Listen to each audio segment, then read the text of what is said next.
Okey, selamat tengah hari ya, student.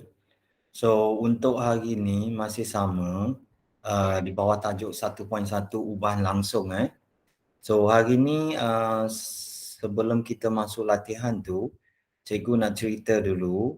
So, sambil tu you salin nota ni Salin nota yang saya bagi ni. Okey, hari ni kita nak belajar hubungan antara dua pemboleh ubah dalam ubahan langsung. So, setiap ubahan langsung tu dia mesti ada dua pemboleh ubah. Tak kira lah Y atau X, atau P atau Q. Okay. So, janji kita nak tengok dua hubungan dia antara dua pemboleh ubah tu. Saya bagi satu contoh, saya ambil dari buku teks. So, you salin contoh ni. Okay. Dia cakap, dengan melukis graf Y melawan X kuasa 2, tentukan sama ada Y berubah secara langsung dengan X kuasa 2 atau tidak. Macam mana kita nak tengok dia berubah secara langsung atau tidak? Berdasarkan jadual ni kita pun dah boleh tentukan sebenarnya. So, you tengok kalau kita nak dapatkan dia berubah secara langsung atau tidak, cara dia, kita Y bahagi X, nombor dia. You check satu-satu lah. Maknanya yang pertama ni, kalau saya nak tambahkan, katakan sini saya tambahkan satu kolom lagi. You buat sama jugalah. You buat juga satu kolom tambahan. Okay. So, katakan yang first, Y bahagi X. 8 bahagi 2. You akan dapat 4. Lepas tu, yang kedua, 18 bahagi 3. Berapa pula? Okay, saya padamkan yang ni dulu. 18 bahagi 3.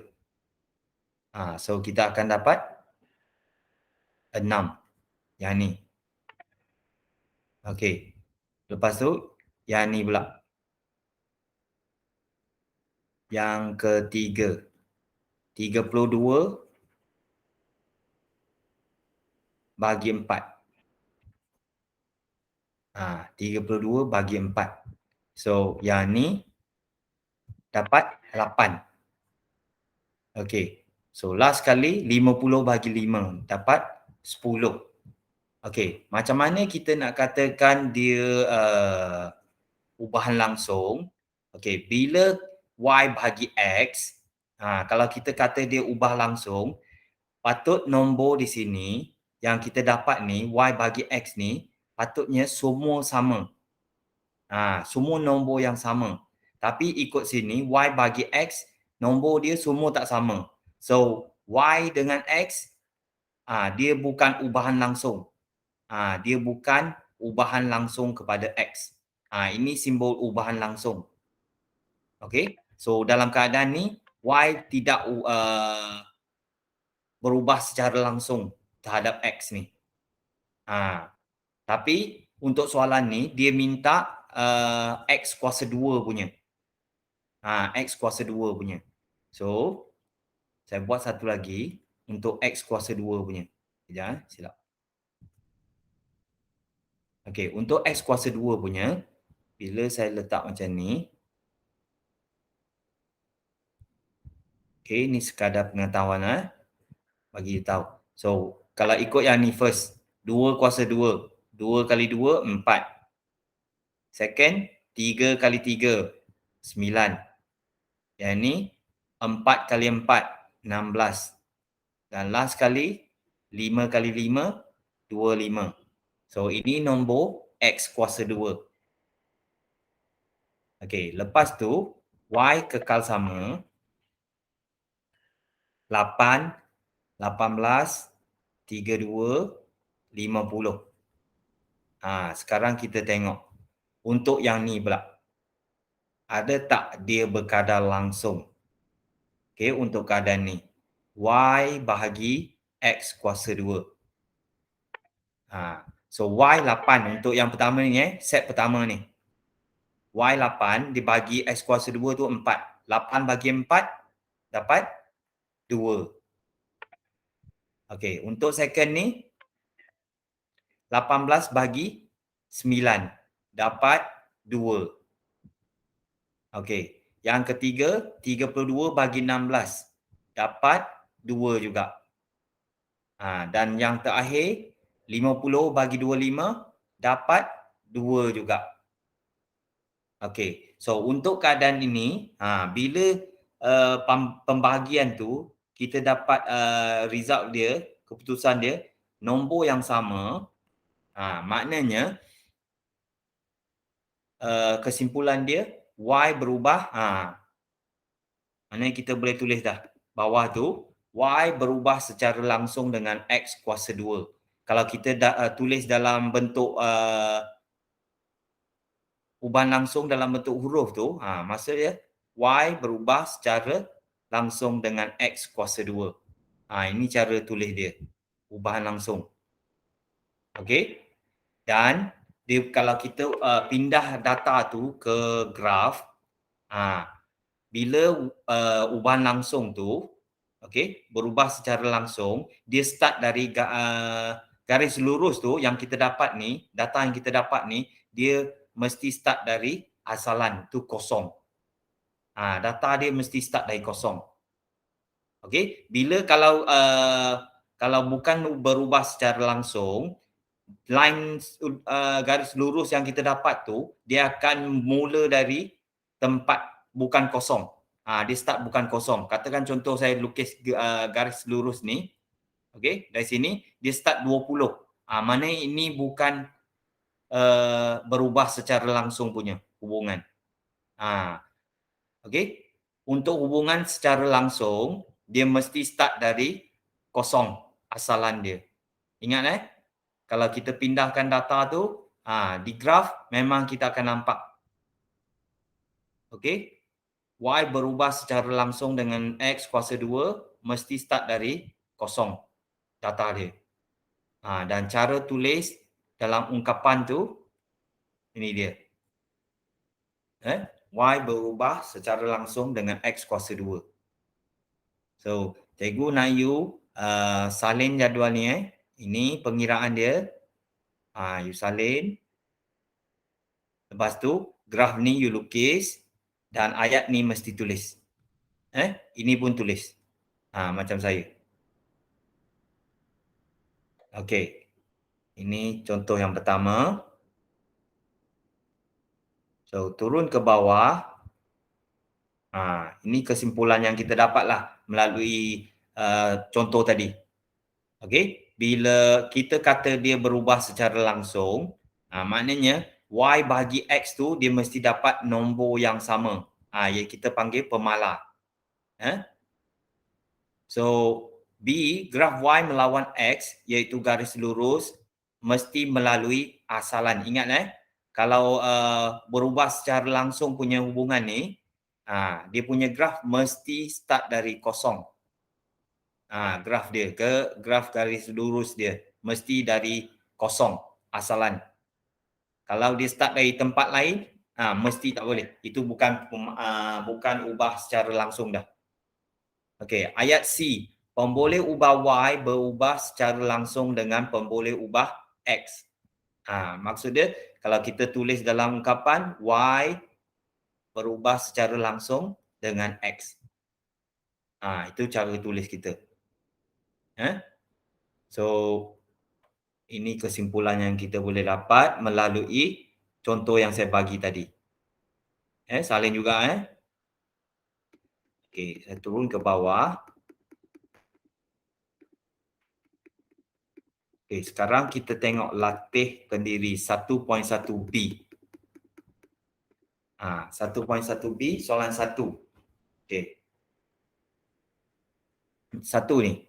Jadual berikut menunjukkan nilai-nilai bagi dua pemboleh ubah X dan Y.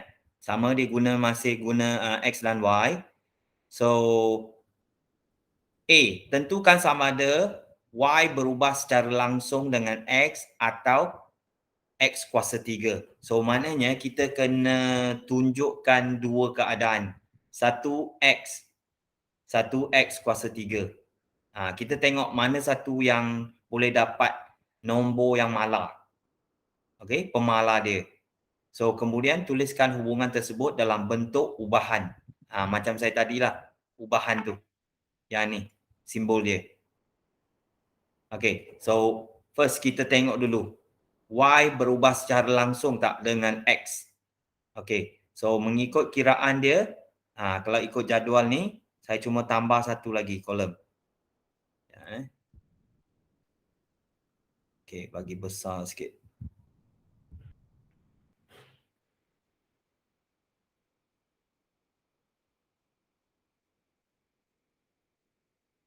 Okay, you tambah satu kolom. Lepas tu, sini you tulis Y bagi X.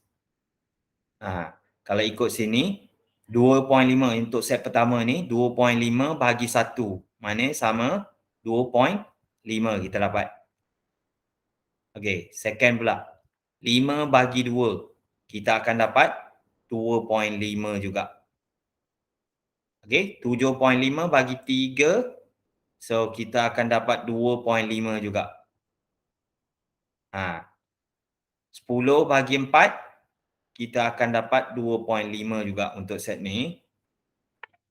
Okay. Dan yang terakhir, 12.5 bagi 5. Kita akan dapat 2.5 juga. So, dalam keadaan ni, maknanya kita dah boleh tulis. Untuk Y bagi X, kita dapat nombor malar, betul tak? So, maknanya, kesimpulan dia, Y, okay, dia nak ayat, dalam ayat, Y berubah secara langsung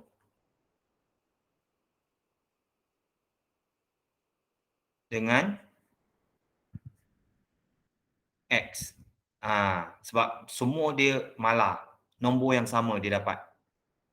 Lepas tu, dia nak tuliskan hubungan tersebut dalam bentuk ubahan. Okay. So, ini dalam ayat. Dalam ubahan, Y berubah secara langsung dengan X. Ini dia. Dia nak yang ni. Okay. Ayat satu. Lepas tu, bentuk ubahan. Dua-dua dia nak. Okay. So, ini untuk Y bagi X. Okay. Tukar lagi satu keadaan. Okay, ni saya padam You buat lagi satu jadual yang sama Okay. So, kali ini ni saya padam dulu.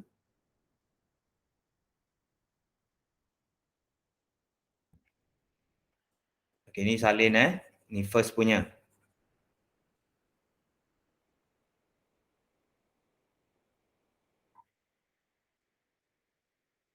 Okay, kali ini dia nak X kuasa 3. X kuasa 3 Okay, so sini saya buat satu kolom tambahan X kuasa 3. Ini you lukis sekali lagi untuk keseluruhan jadual ni. Untuk keadaan kedua Okay, X kuasa 3. Kalau ikut sini, 1 kuasa 3 masih 1. 2 kuasa 3, kita akan dapat 8. 3 kuasa 3, kita akan dapat 27. 4 kuasa 3, kita akan dapat 64. 5 kuasa 3, kita akan dapat 125. Okay, so untuk yang ni, kita tambah satu lagi.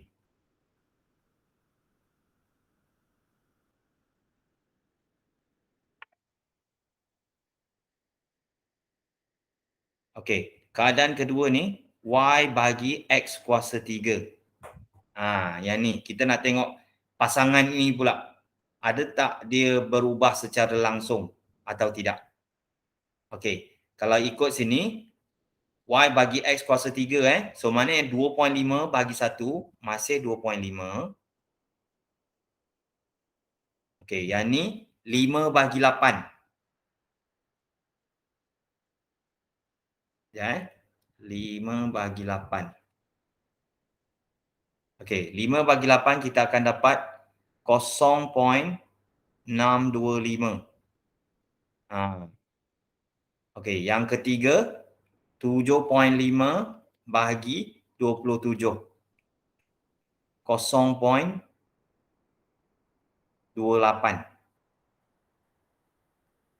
Okey. Lepas tu yang set keempat 10 bagi 64. 0.16. Dan last kali 12.5 bagi 125. Kita akan dapat 0.1. So, nampak tak bawah ni? Nombor yang kita dapat tu semua tak sama. Tidak malah. So, maknanya untuk ayat ni Y tidak berubah secara langsung dengan X kuasa 3. Itu ayat dia. So, bentuk ubahan tu kita tak perlu tulis lah sebab dia berubah dia tidak berubah secara langsung. So, ubahan tu kita tak perlu tulis. Sebab tak ada simbol yang menunjukkan dia tidak berubah secara langsung. So, ini untuk keadaan kedua. X kuasa 3 punya. Ni buat juga So, satu soalan tu dia ada dua keadaan. Kita kena tunjukkan. Okey, ini untuk A punya. Untuk B. Okey, untuk B, dua keadaan juga. Satu, Y bagi X. Satu lagi, Y bagi punca kuasa 2X. Kita nak tengok hubungan dia. Okey, first. Yang pertama ni. Sama, you salin tajuk dia. Lepas tu, lukiskan jadual ni. Kita nak buat keadaan yang pertama dulu. X.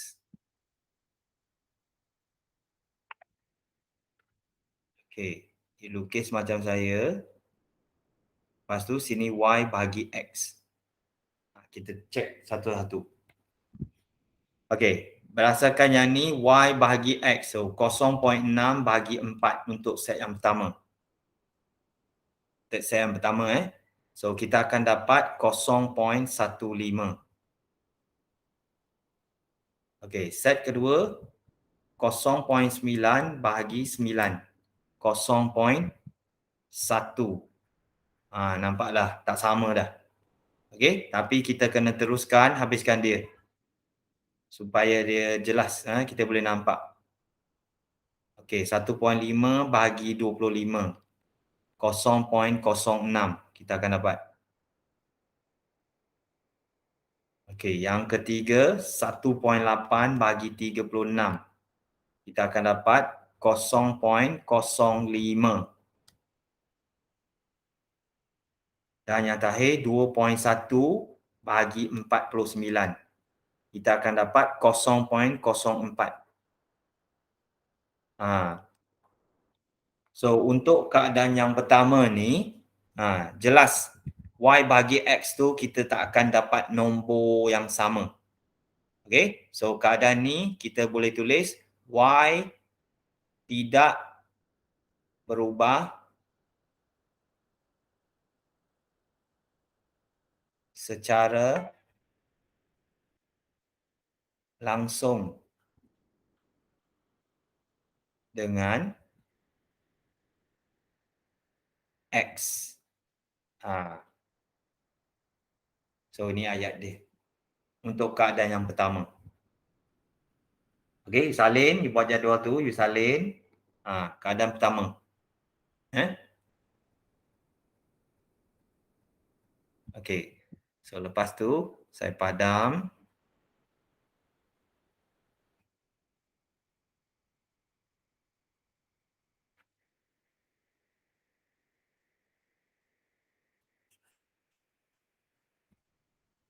Okey, kita buat yang kedua pula. Keadaan yang kedua pula.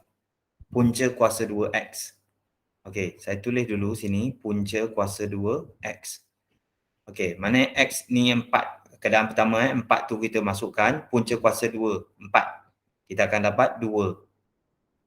9. punca kuasa 2, kita akan dapat 3. Okey, 25 punca kuasa 2, kita akan dapat 5. 36 punca kuasa 2, kita akan dapat 6. 49 punca kuasa 2, kita akan dapat 7. Okey, tambah satu kolom lagi.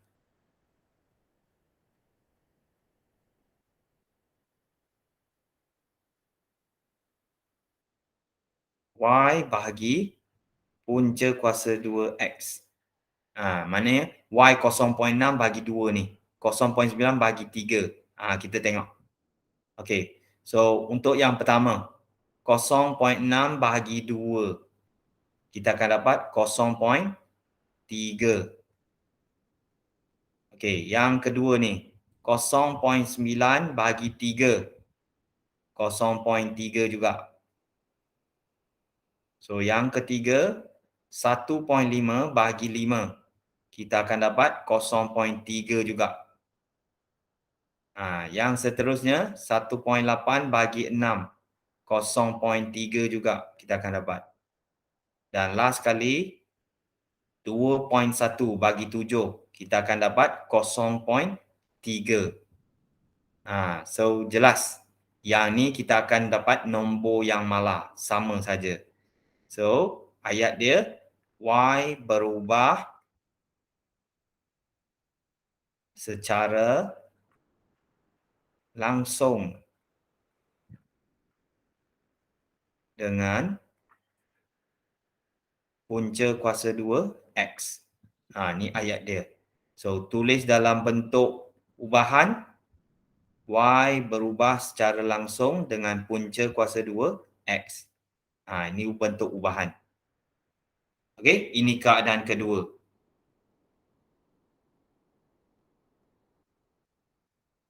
Okey. Settle, selesai soalan 1. Okey. Kita ke bawah pula. Soalan 2. Ni yang terakhir. Soalan 2 untuk hari ni Okey, untuk soalan 2, spring digantung dengan beban.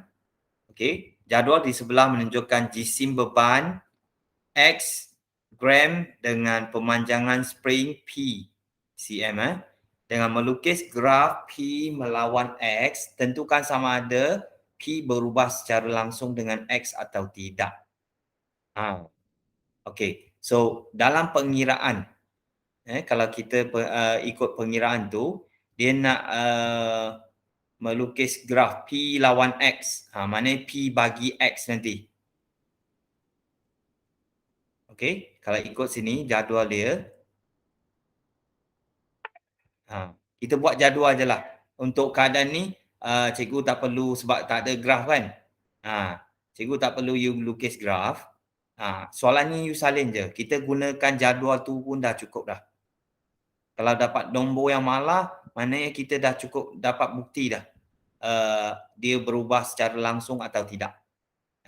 So, untuk keadaan ni, dia P melawan X. Maknanya P bahagi X. Dia nak tengok. P bagi X. Okey. So, untuk ini, P ialah 1. Keadaan pertama ni.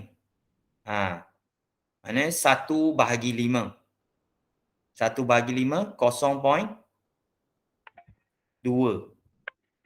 0.2. Okey. 2 bahagi 10 untuk set yang kedua ni. 2 bahagi 10. 0.2.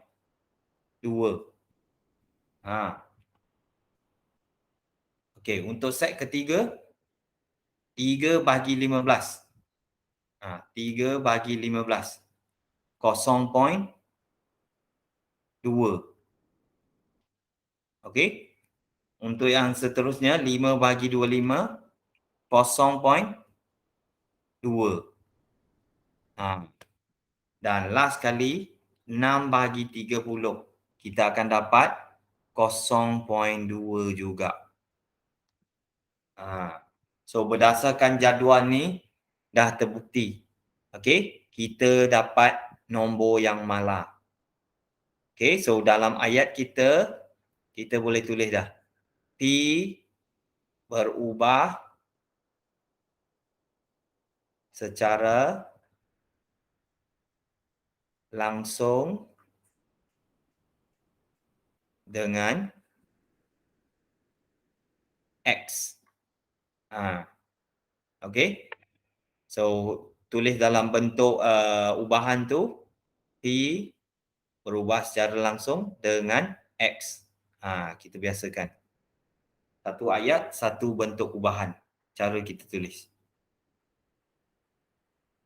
So, ini saja untuk hari ini.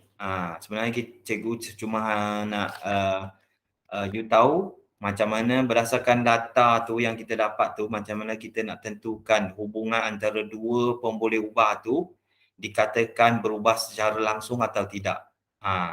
So, maknanya sekarang kita dah tahu dah. Dari jadual tu, kalau kita nampak nombor yang dibahagikan tu dapat nombor malar, maknanya hubungan tu secara langsung lah. Okay, so sampai di sini saja untuk hari ini. Thank you. Ingat salin semua tu. Salin, nota dan latihan ni. Dan snapshot kepada saya. Thank you.